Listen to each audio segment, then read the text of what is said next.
Bien, ahora sí regresamos a este tercer bloque en el programa y yo les había dejado una pregunta a nuestros panelistas un poco a conclusión de lo que hemos analizado en el segundo bloque, ¿no? En base a lo que ustedes mismos han debatido y han analizado. Entonces, ¿por qué, doctor Chanamé? ¿Por qué nos nace la pregunta una y otra vez? ¿Por qué cometer este tipo de actos si no es el ambiente, si hay que recuperar el civismo, la civilidad, si puede salir el tiro por la culata? ¿Por qué cree usted que pasa estas cosas? Bueno, yo quiero rescatar algo. Yo creo que los militares peruanos, en términos generales, han adquirido un alto nivel profesional. Hay muy buenos militares. El tema del militarismo no lo han traído los militares. Lo ha traído el jefe de las Fuerzas Armadas, que ha politizado el tema. No lo han traído los militares. Que estemos hablando de golpe de Estado no es porque los militares están afanosos por dar un golpe de Estado. No es porque los militares quieren intervenir en política como sí lo hacían deliberadamente en otras épocas. No ese es el problema. O sea, el problema no es de los militares, el problema no es de las promociones de generales, el problema es político. Lo trae un ejecutivo desgastado, desorientado, incapaz de mirar a largo plazo. La política tiene que ser serenidad, reflexión y ver qué queremos a largo plazo. ¿Qué queremos a largo plazo de las Fuerzas Armadas, por ejemplo? Queremos unas Fuerzas Armadas profesionales, con meritocracia, que encaren los nuevos conflictos. En Chile, en Brasil, en los países de América Latina, las Fuerzas Armadas han cambiado de temas de tensión. Por ejemplo, están discutiendo el tema del cambio climático como uno de los nuevos desafíos que tienen que asumir las Fuerzas Armadas. En Brasil, el debate es muy profesional en ese tema.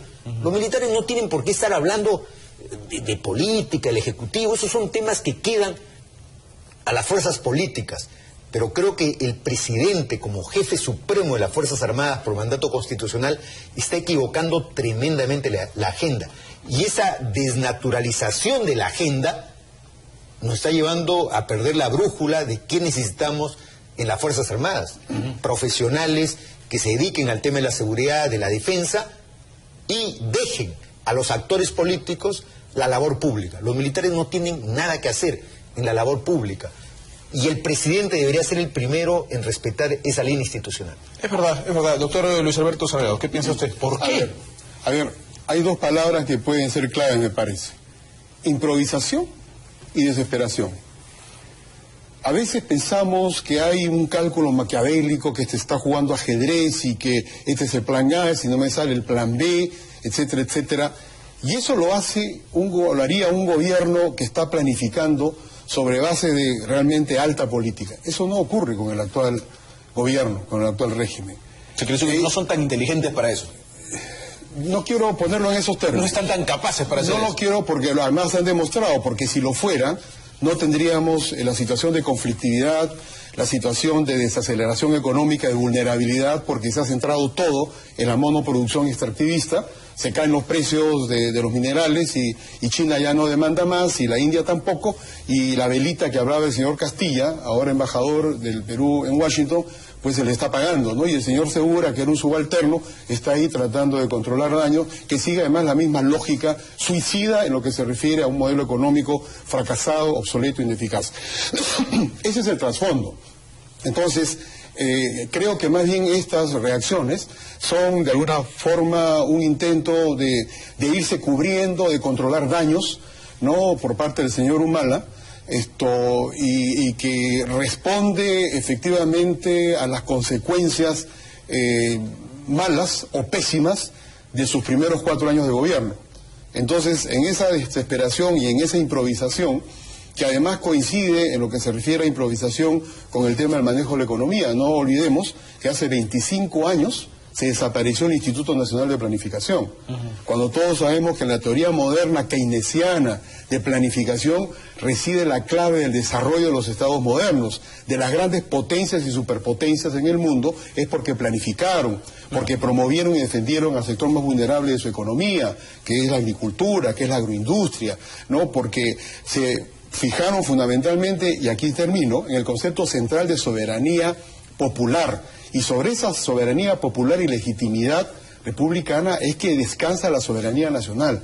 Entonces, al romperse ese nexo y al agredir al pueblo, a esa soberanía popular, los regímenes anteriores, incluido el de Ollanta Humala, se generan estos baches fortísimos y esta situación de grave inestabilidad, y estas son las consecuencias. Don Julián, ¿usted permanece con su idea de que lo que hay detrás sería una posibilidad de golpe de Estado, o usted cree que en base al análisis hay otra razón por la cual el presidente habría estado haciendo estas cosas? Bueno, yo no hablé de un golpe de Estado. Como una posibilidad de golpe, ¿no? Yo hablé de la intención de perpetuarse en el poder. ¿Cómo? Sino, ¿para qué el señor Ollanta Humala puso como globo de ensayo la elección de su señora esposa como presidenta del Perú?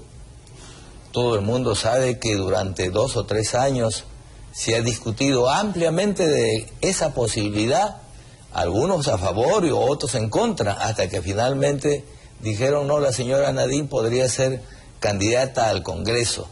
¿Por qué cree usted que el señor Ollanta Humala quería que su esposa sea la presidenta? Yo creo que dentro del humalismo, dentro del clan en todo caso, hay el concepto de que algunas cosas no funcionan en el Perú. Y entre esas cosas que no funcionan en el Perú es que hay una extrema derecha que hace lo que mejor le parece en cuanto al gobierno peruano, en cuanto a la administración pública. Si usted llega al poder, el que maneja no es el que maneja el Estado, no es el presidente de la República. Ocurre que es el ministro de Economía y Finanzas, es el que asigna, el que te da la plata o el que te la quita. En consecuencia, yo estoy pensando que el clan Humala sabe que hay algunas cosas que no se pueden hacer en democracia, y por eso es que estarían pensando perpetuarse en el poder, no solamente con estas movidas militares. Recuerde usted que ¿quién tocó las puertas de Chávez? ¿Por qué tocaron las puertas de Chávez? ¿Quién financió las campañas políticas del humalismo? Ahí hay una respuesta interesante. Ollanta Humala quería realizar un gobierno como el de Chávez y no se lo dejaron. ¿Y ya no está un poco tarde para eso, don Julián? ¿Qué no cree usted? Bueno, no estará Chávez vivo. No me hablo de Chávez, me refiero, en esto que le queda al gobierno, ¿ya no es un poco tarde para ejecutar un plan de esa naturaleza? Nosotros no sabemos qué cosa es lo que está pensando el señor Humala. Pero todas estas movidas son, como dijo el doctor Chanamé, peligrosas. A eso no nos queda la menor duda. Yanina, ¿tienes algunos mensajes para el público en este bloque? Así es, Pepe, el público nos escribe, Roberto Benítez, él nos dice que llama a suspicacia cuando un gobierno maniobra los ascensos militares con aparentes fines políticos, como ya vimos en el pasado muy reciente. Alejandro Torres también opina, nos dice que el ministro de Defensa está obligado a dar la cara y responder las denuncias de los ascensos militares que supuestamente se realizan a dedo. Sí, claro, ya hace unos días atrás salió el ministro de Defensa a negarlo, pues por supuesto, no iba a decir que es cierto, ¿no? Lo que ha hecho es que tienen el mérito, pues. La promoción del señor Humala también tiene el mérito, dice el señor Balaquí. No, y no olvidemos, disculpen, que hay un viceministro, el actual viceministro de Defensa, que señaló con desfachatez y sin ninguna vergüenza que él se debía a la primera dama. Y que daba cuenta a la señora Nadine Heredia. Y el actual premier, señor Cateriano, siendo ministro de Defensa, habló de la luz verde que habría recibido y que se infirió por todos los elementos que había, que esa luz verde se le había dado a la señora Nadine Heredia. Es decir, el sometimiento vergonzoso de ministros de Estado, de hombres metidos de ministros de Estado, o de mujeres metidas de ministras de Estado, o de presidente del Congreso de la República, al poder político para continuar con la prebenda y los privilegios del poder. Pero ese es el poder político del presidente, ¿no?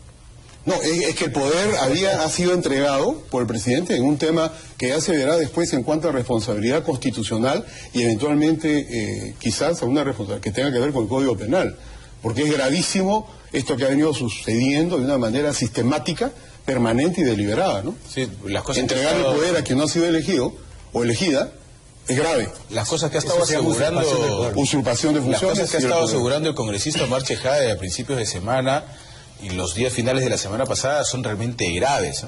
Porque él inclusive ha dicho que la señora, cuando fue presidenta del Congreso, Ana Solórzano le decía jefa, ¿no? A Nadine Heredia, ¿no? Como bueno, y el drama del señor Chejae, ex segundo vicepresidente, que comenzando nomás, se estuvo involucrado en este hecho que no esclareció finalmente en el tema del restaurante de la Bruja del Cachiche. O sea, claro, aquí tiene que ver un tema que lo debilitó y simplemente terminó fuera de la plancha presidencial o del equipo presidencial. Dejó de ser segundo vicepresidente y sancionado 120 días, ¿no? Y simplemente congresista. Entonces, esos son los temas y los dramas que donde se cruzan los temas de intento de obtener algunas ventajas, de corrupción, de abuso del poder, y las consecuencias pues son estas. Un gobierno que se cae a pedazos, que no tiene credibilidad y que recurre a estos temas o estas estratagemas de poner a dedo a algunos oficiales, elevándonos de rango y rompiendo la institucionalidad y la meritocracia. Y en ese momento la primera dama le hizo una pregunta que ahora muchos le hacen a la primera dama, ¿no? ¿Es tan difícil caminar derecho? Bueno, pero doctor Raúl Charamey, dentro de todo este tema de, para muchos maltratos, sin ninguna duda, a las Fuerzas Armadas y al Ejército, también entra el haber puesto en discusión la posibilidad de que salga a las calles el Ejército o las Fuerzas Armadas a cumplir una labor de la Policía Nacional. Bueno, esto es un tema de debate público. Yo creo que ya las propias Fuerzas Armadas y sus voceros más calificados han señalado que esto no es un tema técnico. El tema constitucional es que la policía es el garante del orden interno. Y la policía tiene esa capacidad. La Constitución ha establecido, tendríamos que modificar la Constitución y vivir permanentemente en estado de excepción para que intervengan las Fuerzas Armadas. Yo creo que hay que potenciar a las Fuerzas Armadas, hay que garantizar un Ministerio del Interior sólido, hay que mejorar las remuneraciones de la Policía Nacional, hay que crear un control social, la sociedad tiene que comprometerse en el tema de la seguridad pública, la seguridad interior. Por eso no estoy de acuerdo en que las Fuerzas Armadas intervengan, porque habría que modificar la Constitución y cambiar de roles. Y bajo la lógica política en que estamos en este momento, creo que sería suicida que las Fuerzas Armadas intervengan. Y yo lo veo también desde un ángulo, don Julián Cortés, no sé cómo lo ve usted, al hecho de estar manoseando el nombre del Ejército, de las Fuerzas Armadas, para cuanto tema se ponga, ¿no? Y Seguridad Ciudadana, que salga el Ejército, paro en Apurímac, estado de emergencia, que vaya el Ejército, tía María reclama, que vaya el Ejército a controlar tía María, ahora los generales... Los problemas políticos, ¿no? Queremos que los solucionen los militares. No, señor, los problemas políticos los solucionan los políticos, el Ejecutivo, la oposición. La Fuerza Armada tiene una labor técnica, y después terminamos responsabilizando a los militares de sus excesos que cometen. Sí, pues me parece que hay un manoseo negativo ahí, ¿no, don Julián? Lo que hay que hacer es que la policía cumpla con su deber y con sus funciones. ¿Cómo lo debe hacerlo? Bueno, ve usted, en Estados Unidos tenían el mismo problema. ¿Y qué hicieron? Militarizaron a la policía. La SWAT, que acá también tenemos un ejemplo, es un grupo de policías muy bien entrenados que tienen casi un concepto militar para enfrentar hechos dramáticos como secuestro de dignatarios o grandes eventos, y participan con una solidez de contundencia policial que resuelven el problema. Entonces lo que queremos aquí en el Perú es que la policía resuelva el problema. Para eso está. Ahora, que tiene que tener más inteligencia, que tiene que tener mejores armas, autos mucho más veloces, etcétera, tienen que hacerlo. Y no encargarle que le resuelva el problema el Ejército o cualquier otra institución. Claro. Y el tema, además de seguridad ciudadana, es un tema vital, que no es exactamente el tema que estamos tocando. A lo que yo me refería era la otra lista, el tema de estar manoseando el nombre del Ejército, ¿no es cierto? Efectivamente, yo creo que es un acto de suprema, de pura demagogia, cuando los políticos o políticas salen a decir las Fuerzas Armadas que entren a combatir a la delincuencia. Saben perfectamente que eso no resuelve el problema, pero sintonizan demagógicamente con un sector que se siente un sector amplio y muchos ciudadanos, el ciudadano común y corriente, está dispuesto a delegar sus derechos fundamentales de reunión, de trasladarse, de movimiento, ¿no? Y de la inviolabilidad inclusive de su propio domicilio, si con eso le ofrecen, oye, esto va a aliviar. Eso es demagogia, eso es destructivo de la democracia, y efectivamente eso va en contra del mismo prestigio de las Fuerzas Armadas. Las Fuerzas Armadas no están para combatir al delito, y el origen del delito, por esa sencilla razón de que no se gesta a raíz de ausencia de Fuerzas Armadas, sino aún con Fuerzas Armadas los delincuentes, el crecimiento de la delincuencia común se gesta por causas estructurales que tienen 15 o 20 años. Tenemos una población económicamente activa, ¿no?, durante años, lustros, en los últimos 20 o 25 años, maltratada, ninguneada, ¿no?, con un sueldo mínimo vital de entre los más bajos de América Latina durante muchos años. Entonces tenemos varias generaciones que se han sentido agredidas y marginadas. Un sector minoritario de esas generaciones comienza a pensar, oye, si esto es democracia, mejor me meto, ¿no?, a llevar 1 kilo de cocaína, o me meto en una banda, etcétera. Esto de ninguna manera es justificar el crimen, Pepe, pero esto es comprender estructuralmente un problema estructural, y en cuanto a un Estado que no ha tenido capacidad para ello, para efectivamente traer entendimiento, armonía, un sueldo y salario mínimo dignamente remunerado, servicios de educación y de salud razonablemente humanos y eficaces, cuando eso no ocurre, entonces surge la delincuencia y la incapacidad del Estado se ve dramáticamente. Entonces vienen los culpables, los responsables de esa situación, es decir, salgan los militares a matar a los delincuentes. Y pueden matar a cualquiera, muchas veces, menos a los delincuentes. Ahora, perdón, después de lo que ocurrió, lamentablemente, en la época montesinista, estábamos tratando de reforzar una institución tan importante como las Fuerzas Armadas, ¿no? Después de un golpe tan duro como un acto de sujeción o como el maltrato poniendo a generales corruptos, estamos tratando de tomar nuevamente la fortaleza de una institución tan importante como las Fuerzas Armadas, y creo, doctor Charamé, que esto no es más que un duro golpe a ese intento de tener una institución sólida, ¿no? Yo encuentro una contradicción. O sea, las Fuerzas Armadas tienen un predicamento positivo ante la opinión pública. Por eso la opinión pública reclama que intervenga, porque tiene un grado de eficiencia, tiene un grado operativo importante.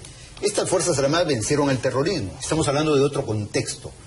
Es por eso que yo me adhiero a la propuesta de Julián en el sentido de que hay que fortalecer a la policía. La policía es débil, tiene problemas estructurales, tiene problemas logísticos, sí, pero esta policía tiene que vencer a la delincuencia. De acuerdo. Y en Brasil existe un experimento extraordinario. Es una policía que combate en las favelas con armas muy poderosas que tiene el gasterismo en Brasil. Entonces, la policía en Brasil es una policía reforzada, con armamento de primer nivel, con helicópteros, con tecnología. Con estrategia, con inteligencia. Y eso tiene que ponerse en boga. Sí. Y con eso se combate eficientemente a la delincuencia en el Brasil, donde la delincuencia es un complejo, ¿no?, muy grande. En el Perú creo que tenemos que reforzar a la policía para cumplir ese papel y dejar que las Fuerzas Armadas se preparen para los conflictos de otro tipo de intensidad que hay el día de hoy. Sí, si me permite. Sí, claro. Pues yo le agregaría algo central, por supuesto coincidiendo con el doctor Charamé y con el doctor Cortés. La participación democrática organizada de las comunidades, ¿no?, de la sociedad en cada distrito. Potenciar eso junto con el serenazgo, la democratización del proceso a fin de que la misma sociedad, el pueblo, el barrio, las familias organizadamente establezcan contacto con su serenazgo y con la policía bien equipada en un trabajo de inteligencia policial. Yo le agrego Esa es la mejor yo le manera agrego una también. cosa a tu propuesta, Luis Alberto. Sí. Acá en el Perú no se conoce quién es tu comisario. Debería Acá, conocerse. por ahí va la El cosa, elemento sí. democrático es que el policía que dirige una comisaría debería ser conocido, de tal manera que su población Así lo es. plebiscite cada año. En Naciones Unidas yo he trabajado en 3 misiones, en las últimas 5 años y medio en Guatemala. Este era uno de los más graves problemas. Y en el análisis que se hacía, en la comprensión con la población y en las propuestas que hacía la misión de Naciones Unidas en Guatemala, era que se internalice y se imbrique la población con su policía, por supuesto limpiándola a la policía de corrupción, y el alcalde municipal, junto con las autoridades del gobierno nacional, concertando, ¿no?, las medidas para neutralizar, prevenir al crimen organizado y a la delincuencia común. Ese es el camino, Claro. Democratizar con inteligencia el manejo del gobierno local, el gobierno regional y el gobierno nacional. Y dejar a las Fuerzas Armadas cumplir con sus Que funciones. cumplan el territorio, el espacio aéreo, que bueno, ya sabemos lo que pasa con nuestro espacio aéreo, con nuestro mar, que ya sabemos lo que pasa con nuestro mar. Esa es la función de nuestra Fuerza Por Armada. ejemplo, deberíamos preparar las Fuerzas Armadas para el tema del fenómeno del Niño. Ahí deberíamos tener unidad de acuerdo. La Fuerza Armada debería estar encabezando este tema, que es un tema de la naturaleza. Es un tema muy grave. Y estamos queriendo politizar a la Fuerza Armada y no ponerla en la labor principal que tiene. Acordémonos, en el terremoto de Chile, una de las intervenciones más efectivas ha sido la policía intervenido, pero también la Fuerza Armada. Pero es que como debe ser. Como debe ser, dentro de la ley. Es el pueblo en armas. Pero esas cosas que ustedes nos cuentan ocurre cuando tienes una institución organizada y sólida, no un presidente desesperado, y lo que estamos haciendo ahora, y por eso era mi pregunta, no sé si comparte también don Julián o no, lo que se está haciendo ahora es debilitar pues esa institución que debería ser sólida, firme, como ustedes narran que ocurre en otros países, ¿no? Efectivamente, el ejército no debe estar siendo utilizado para ir a cazar a un delincuente o a 20 o a 100. El ejército tiene otra misión, es la defensa del país. El ejército tiene que trabajar en lo suyo. Por ejemplo, las guerras modernas, hoy día el ejército está obligado a conocer, las Fuerzas Armadas están obligadas a conocer dónde hay en este momento una guerra. En Siria. Nuestro ejército tiene que estar observando cómo se desenvuelve esa guerra, cuáles son los armamentos que hay hoy día en boga, cómo es la respuesta de la civilidad a ese tipo de guerras. Entonces, si no, estamos desactualizados. Otro tema que debería estar viendo nuestra Fuerza Armada son los sistemas de comunicaciones, de telecomunicaciones, que están en muy alta, con elevada tecnología. Por ejemplo, los satélites. Ahí coincido con el doctor Chanamé, que dice que es necesario que participe, por ejemplo, en la defensa del país frente a un evento catastrófico que podría ser el fenómeno del Niño.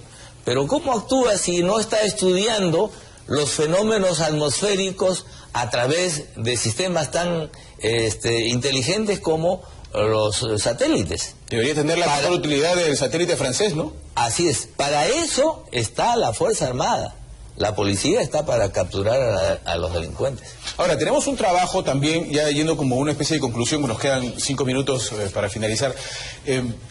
Las Fuerzas Armadas están haciendo un trabajo interesante en la zona del Brain, con un trabajo conjunto por tratarse de un peligro tan grave como el narcotráfico. Algunos le dicen el narcoterrorismo y a otros le llaman el narcotráfico y el rezago del terrorismo. Hay quienes dicen, bueno, pero si se está haciendo ahí, ¿por qué no se puede replicar en zonas que están cada día más peligrosas y más graves, en Lima, por ejemplo? Pero es que es muy distinto, ¿no? El narcotráfico es uno de los crímenes de una delincuencia organizada, de organizaciones criminales, que cuentan con unos recursos no económicos portentosos, ¿no? Y cuentan en consecuencia con armas muy sofisticadas. Entonces, la necesidad de que haya un trabajo de inteligencia militar e inteligencia policial en la zona del Brain, obviamente cae por su propio peso, importante. Muy distinto, además, es una zona donde está la naturaleza propiamente, y el sembrío de las hojas de coca y las pozas de maceración están en zonas fundamentalmente rurales, ¿no? O de campo. Diferente es combatir el crimen en las calles, Dios mío. Es decir, la delincuencia común, si sale a patrullar las calles, yo recuerdo de niño en los golpes de Estado, gobiernos militares, los toques de queda famosos. Un día recuerdo que comenzaba el toque de queda a las 6 de la tarde hasta las 6 de la mañana. Y varias personas que yo conocí, simplemente los mataron a 50 o a 30 metros de distancia con balazos en la cabeza, no ejecutados por miembros de nuestra Fuerza Armada. Entonces, por su propio peso cae que las Fuerzas Armadas no están diseñadas ni concebidas, como hoy creo llegado a esta conclusión, para combatir a la delincuencia en las calles, distinta de la delincuencia organizada, del crimen organizado, del narcotráfico internacional, que está instalado en esas zonas del Valle de los Ríos, Apurímac, Marañón. Claro, en el Braille tenemos un conflicto, una guerra no convencional, ¿no? Técnicamente es una guerra no convencional, incluso los subversivos usan istalazas, cohetes para combatir a nuestros helicópteros. Eso no ocurre en la ciudad. En la ciudad lo mucho que han aparecido son granadas y está discutible el origen de esas granadas, ¿no? Así es.